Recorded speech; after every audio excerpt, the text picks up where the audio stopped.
Dates का exam record हो जाता था। मशीन चालू हो गई और तीनों रिकॉर्डिंग देखने लगे। वेपन सी के अंदर एक स्पेशल इंस्टॉलेशन थी जिससे एग्जाम देते हुए कैंडिडेट्स का एग्जाम रिकॉर्ड हो जाता था ताकि बाद में उन्हें देखकर दूसरे लोग कुछ सीख सकें। तीनों ने देखा कि विपिन ने कुछ धातु उठाए और उन्हें भट्टी में फेंक दिया, जिसके बाद उसने उन्हें निकाला, अलॉय बनाया और फिर बिना शेप दिए सीधे उसे पानी में फेंक दिया। ये क्या, बिना शेप दिए सीधे तीसरा स्टेप? सबको झटका लगा। तभी आदर्श हंसा और बोला, लड़का स्मार्ट तो है, दूसरे स्टेप में ही सबसे ज्यादा टाइम लगता है। वो स्टेप छोड़कर उसने बहुत टाइम वेस्ट होने से बचा लिया। ये तो कमाल का आइडिया है, ये मेरे दिमाग में क्यों नहीं आया? उसके बाद उन्होंने देखा कि विपिन ने अलॉय निकालकर उसे ग्रेडिंग स्टैंड पर रखा और एग्जाम पास कर ली। इस पर तरुण बोला, बिना शेप दिए पिशाच लेवल का अलॉय, वाह। लोहारों में एक कहावत थी, 1000 वार पर एक हथियार, और यही उनके आर्ट की फाउंडेशन भी थी, क्योंकि वार करने पर ही अलॉय में से गंदगी निकलकर उसकी क्वालिटी बढ़ती थी। पर यहाँ तो बिना एक बार किए उसने पिशाच लेवल का अलॉय का टुकड़ा बना लिया। आदर्श फिर से बोल पड़ा, ऐसा परफेक्ट अलॉय तो इंसान तभी बना सकता है जब उसे हर कच्ची धातु और मेटल की गहरी जानकारी और उनके रिएक्शन की समझ हो। और फिर वो बोलता ही चला गया। ऊपर से उसने भट्टी के तापमान को भी तो कंट्रोल किया ही, साथ ही उन धातु को एनर्जी से मिलाया भी। इस तरह से मल्टी टास्क करने वाला एक पावरफुल आत्मा का मालिक ही हो सकता है। और उसकी मूवमेंट तो देखो, थोड़ी भी हिचकिचाहट नहीं, मानो उसके दिमाग में पहले से हर स्टेप रेडी है, किसके बाद क्या करना है और कब करना है। Full confidence. वो जितना उसे देखते उतना हैरान होते जाते। एक के बाद एक अलॉय का टुकड़ा बनाना और सिर्फ टुकड़े के पास हो जाना बहुत बड़ी बात थी। ये तो शायद ग्रैंड मास्टर कृष्णा भी नहीं कर सकते थे। ये लड़का उनका चेला था या उनका टीचर? इस तरह देखते हुए जल्दी ही वो तीनों 6 स्टार एग्जाम में पहुंच गए। विपिन की उंगली का हर एक झटका बड़ी सुंदर धुन बजा रहा था और कुछ देर बाद ही विपिन के हथौड़े की ताड़ ताड़ सुनाई देने लगी और निकल कर आया एक हथियार। ये हथियार है? ऐसा भी हथियार होता है? विपिन जितना टैलेंटेड था उसे देखकर उन्हें लगा कि उसका बनाया हथियार कमाल का होगा, लेकिन किसे पता था कि वो हथियार कम और पिटा हुआ लोहा ज्यादा लगेगा। कितना बदसूरत ही हथौड़ा है या मेटल का टावर। उसका कमाल का हथियार देख तीनों की हंसी छूट गई। लगता है हमारे टैलेंटेड मास्टर विपिन की शेपिंग स्किल में थोड़ी कमी है, आदर्श बोला। और दक्ष जिसकी आंखें अभी तक वो टावर देखने के बाद नॉर्मल नहीं हो पाई थी, वो बोला, कमी? स्किल है ही कहाँ? ऐसा लग रहा है जैसे जिंदगी में पहले उसने कभी हथौड़ा उठाया ही नहीं है, जो कि 100% सच था, क्योंकि ऐसा बदसूरत हथौड़ा तो कोई असिस्टेंट लोहार भी नहीं बना सकता था। उनका पहला हथियार भी इससे अच्छा दिखता था। पर एक बात समझ नहीं आ रही थी कि जब विपिन को एनर्जी कंट्रोल, आग रिएक्शन, मिक्सिंग वगैरह सभी कुछ कितने अच्छे से आता था, तो उसे आकार देना क्यों नहीं आता था? ये तो लोहारों का सबसे सिंपल स्टेप था, लंबा लेकिन सिंपल, जिसे बार बार करने से ऐसे ही सीखा जा सकता था। पर विपिन को इस स्किल में फेल होते देख आदर्श मुस्कुराया। चलो अच्छा है, हमें कोई तो फायदा हुआ। इसी मौके का फायदा उठाकर हम उसे पढ़ा सकेंगे और उसे अपने लोहार स्कूल का हिस्सा बना पाएंगे। हाँ, गुड आइडिया। बाकी दोनों ने सिर हिला दिया। उन्हें तो डर लग रहा था कि विपिन के अंदर कोई कमियां नहीं होंगी, लेकिन अच्छा हुआ, छोटी सी ही सही, पर एक तो कमी मिली। अब इसी कमी के सहारे वो उससे दोस्ती कर सकेंगे। दूसरी तरफ अपने घर वापस जाकर विपिन की बॉडी ने जवाब दे दिया। इतना तो वो आज तक नहीं थका था। भले ही उसने अपने काम में कुछ जगह काम चोरी की थी, लेकिन उसके बावजूद भी 4 घंटे में 6 हथियार बनाना उसके लिए आसान नहीं था। उसकी एनर्जी, आत्मा और चेतना सब थकी हुई थी। ये तो अच्छा हुआ कि उसकी आत्मा 10 मीटर के मार्ग से ऊपर बढ़ गई थी, वरना थकान से वो कब का गिर गया होता, वो भी एग्जाम के बीच में। हाई लेवल स्टोन से एनर्जी लेने के बाद अचानक से विपिन को एक ख्याल आया था कि जब उसकी आत्मा 10 मीटर की लिमिट के पार गई थी, तब विपिन को एक बार भी उसे चेक करने का मौका नहीं मिला था।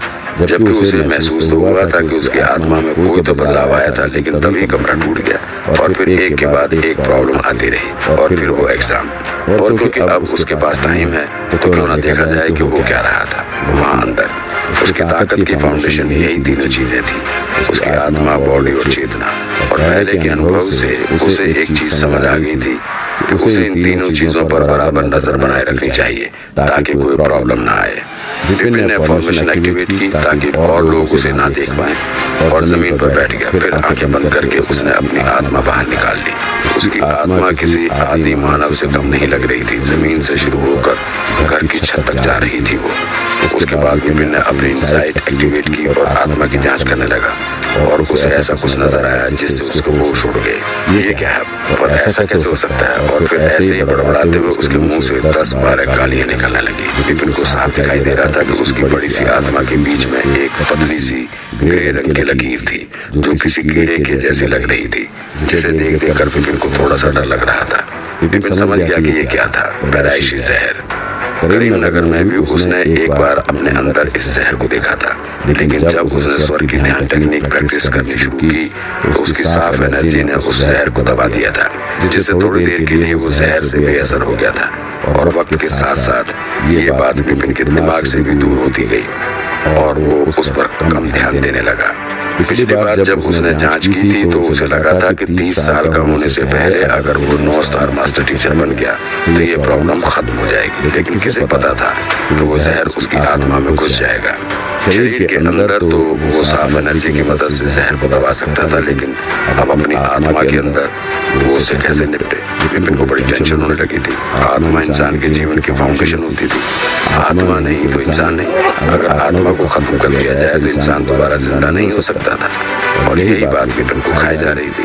पहले तो उसे लगा था कि अगर वो अपनी आत्मा को मजबूत बना लेता है तो शायद बॉडी के चले जाने के बाद भी आत्मा के रूप में रह पाएगा। लेकिन अब क्या करे जब आत्मा उसकी इन्फेक्टेड हो गई थी।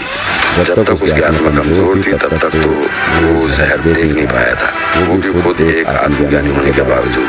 अब बड़ी हुई तब कहीं उसे जहर की असली लोकेशन का पता चल पाया। यानी अब तक ये जहर उसकी आत्मा से ही पोषण लेकर बड़ा हो रहा था।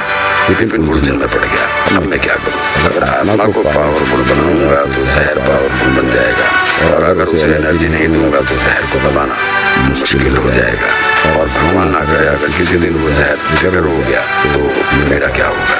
लोग अक्सर अपनी कहानी के हीरो होते हैं। विपिन को भी ऐसा ही लगता था, लेकिन उसे ये कैसा हीरो बनाया था भगवान ने? दूसरों को हीरो बनने पर जीनियस पावर और कीमती खजाने मिलते थे और उसे मिला एवरेज टैलेंट और ऊपर से ये कमाल का जहर गिफ्ट।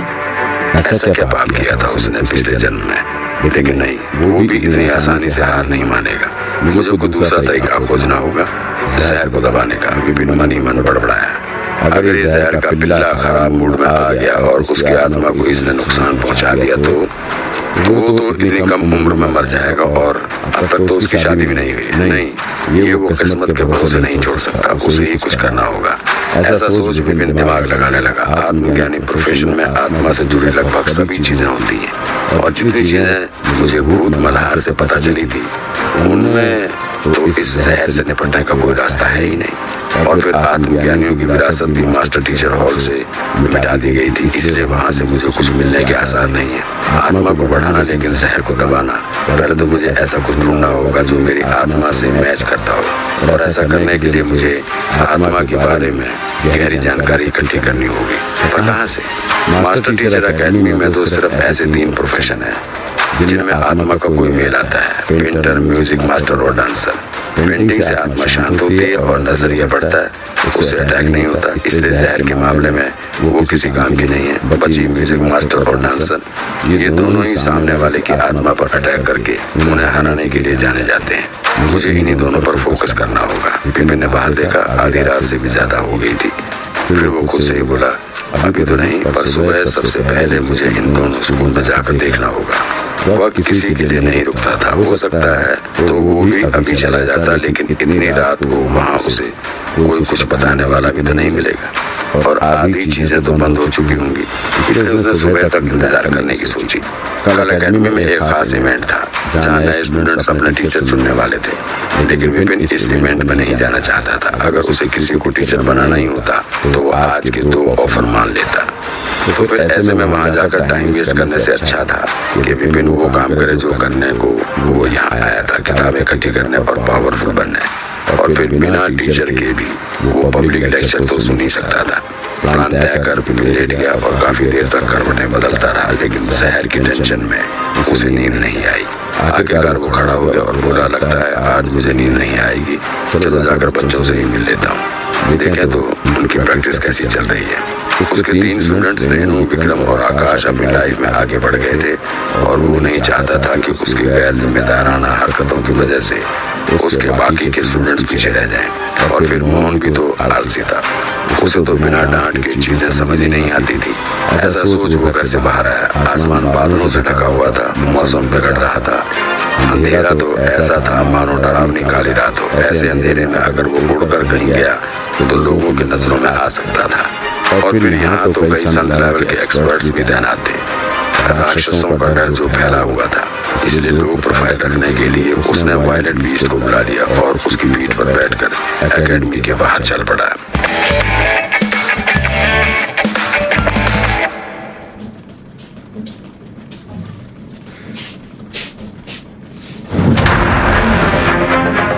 विपिन के माउंट एवरेस्ट जाने से पहले ही मोहन ने एक घर ढूंढ लिया था और बच्चों को वहां सेटल करने से पहले उसे एड्रेस भी दे दिया था।